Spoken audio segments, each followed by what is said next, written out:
Hello friends. The rain had just stopped, the last drops of water were still pounding on the forest canopy, dripping onto the winding path, which had now turned into a mottled strip of mud. It was almost dark, and an old pickup truck was trudging along the forest road, its wheels sinking deep into the soft earth, kicking up streaks of mud in all directions.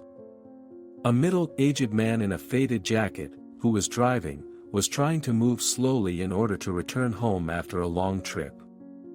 Suddenly, a small figure appeared vaguely on the side of the road, forcing him to quickly slow down and get out to check.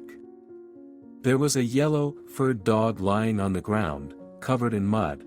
Its body was skinny, but its belly was unusually swollen. His hind legs were shaking, his eyes were half closed, and he was breathing heavily. He lay there like a handful of breathing mud, weak, helpless, as if gasping for air and trying to survive. He knelt down and carefully reached out to touch the animal. Sensing someone approaching, the dog whined softly and suddenly turned over on its stomach, its moist eyes staring at the man, as if begging for help. Without hesitation, he immediately picked him up and carried him to the car. The dog did not protest, did not bark, just curled up in the corner of the trunk, tiredly closing his eyes. The distance to the veterinary hospital was tens of kilometers, but he did not hesitate, just hoping to save the animal as soon as possible. After an hour of driving, the dog was finally handed over to the doctors for examination. The doctor's face suddenly became serious. He lowered his voice and said, "The dog was in a very dangerous position.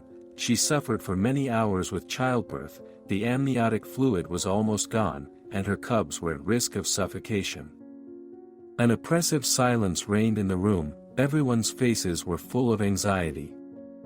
The dog was taken to the operating room for an emergency operation. The man continued to pray, and after 3 hours the door finally opened. The vet came out and reported that both the dog and her 6 puppies were safe. At that moment, he felt as if a weight had been lifted from his shoulders. He breathed a sigh of relief and felt extremely happy. The man hurriedly entered the room and looked at the puppies, who were happily drinking their mother's milk. He smiled happily and warmly.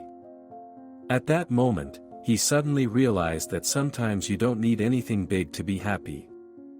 Just one small action can work wonders. Thanks to this man, not 1, but 7 lives were saved.